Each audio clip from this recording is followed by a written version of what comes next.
We've got the refurbished idler wheel.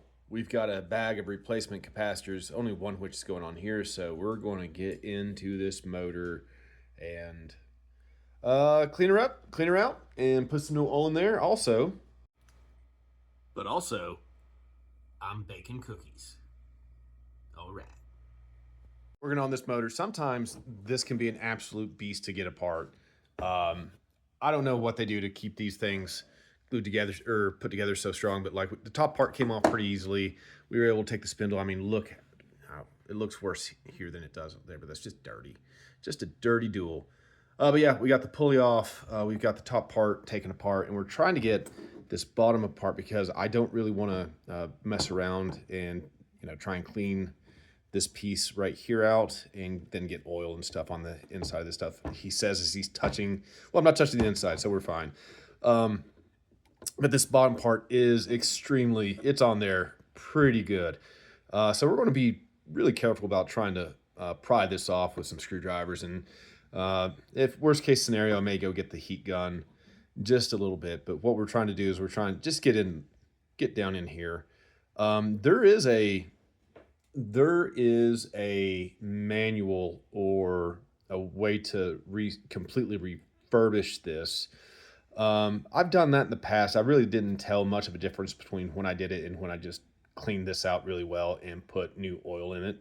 And so the manual is like you drill out these rivets and then then you can take that piece under here all apart, and there's supposed to be like a felt pad under there or at the very bottom to help for the reservoir, and you replace that and all this stuff. And I just don't really see the difference in performance in all these duels that I've tinkered around with. So we're just gonna keep it simple. Get some rubbing alcohol in there, put some sewing machine oil. That is, of course, after we get this bottom piece taken off this motor. So after a few little passes with the heat gun and a few loving taps from this hammer handle right here, we got the bottom of the motor off. Put some 90% alcohol in there, Q-tip, swabbed it around, get the grease and oil. Now we're letting that dry out. And while that's drying, we're going to be putting this safety capacitor, this guy right here, in the network right there and right there. Also, my cookies are coming out. They came out really good. I'm looking forward to sending these home to Mom and Dad. And Roxy can't believe I don't have a little chocolate chip cookie for her. I do got some pets and some scratches for her. We almost have this completely put back together. So we've got the capacitor on, put back on. The motor is lubed and reinstalled. Everything's soldered together. The ground wire is, well, it's grounded. We got it plugged in. Somehow I'm short a screw. I'm thinking about robbing Peter to pay Paul, but like I had the right amount of screws here, like literally just a second ago. So it'll probably show up as soon as I send this to give this to my buddy. So, but what we're going to do right now is we got the aftermarket idler wheel that came in today, and you can see they trimmed the original. I don't know if this is the one that I sent them, but this definitely is an original dual because it says it's got the branding right there. But you can see they've put new rubber on the rim right there. So we're going to throw this on here and see how the speed is. Unfortunately, the speed tester I've got is on my cell phone, so I'm not going to be able to take video of this thing getting up to speed, or at least showing that it's hitting speed. So we're going to put this, well, we're going to put some rubbing alcohol on this, so get my little greasy fingerprints off the edges, install it, and then put that heavy-ass platter on, and then we're going to be off to the races, see what we got. So, catastrophe. On the 1019, this retaining washer is clear. I don't know what happened to it, but it's gone. And so I borrowed this from another duel that I've got scheduled to work on. So I need to go take some measurements and get some replacement washers because this thing, the replacement washer is trashed. So we're going to get measurements and then try and find, fingers crossed, get some little rubber washers at the hardware store. The only point of this rubber washer is to keep this idler wheel from popping off this spindle. So if we can find one, and this got a little bit of play, so we could probably get like 1 or 2 millimeters thick. but we'll see about that. The other thing is this guy's running way too slow.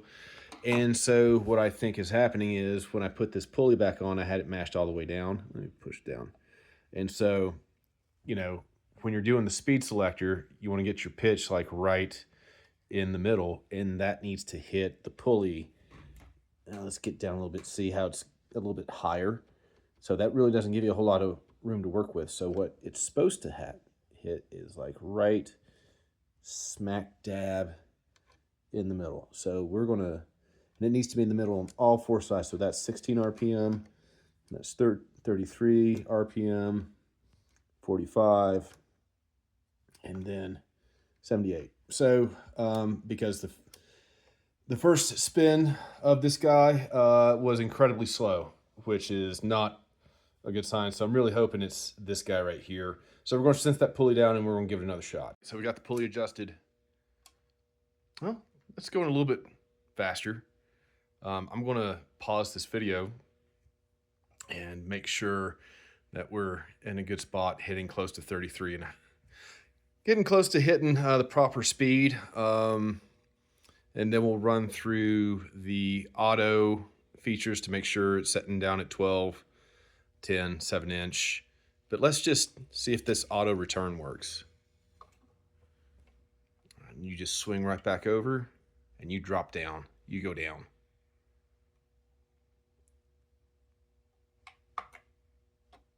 Nice. And turn off. Good deal. If you hear the humming, it's because it's sitting on the motor. When I have it actually in the plinth or propped up, you don't hear this motor at all. All right, so it does a pretty good job keeping speed. Let's see if we've got it going on auto. And are you actually going to move? Nope. Okay, let's see if we move all the way to 7.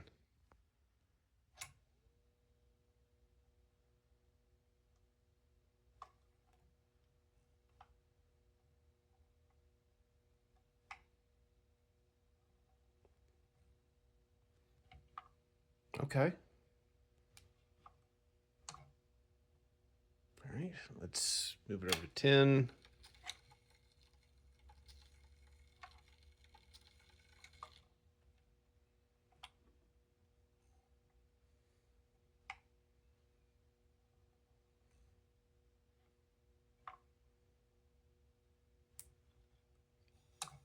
All the way to 12.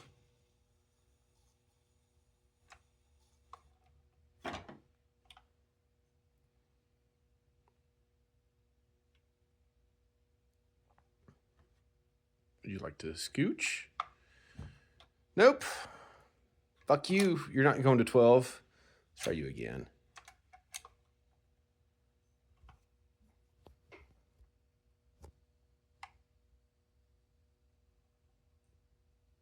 There we go. That friction pad's new. I did remove the grease off of the bottom, so this may need some breaking in, but we'll keep messing around with it. I do need to get a replacement screw for the one that went MIA under here and a new washer to keep that idler wheel from popping off. But and then once we get there, we'll actually hook it up and make sure that we don't have a grounding hum. And then this bad boy is done and done.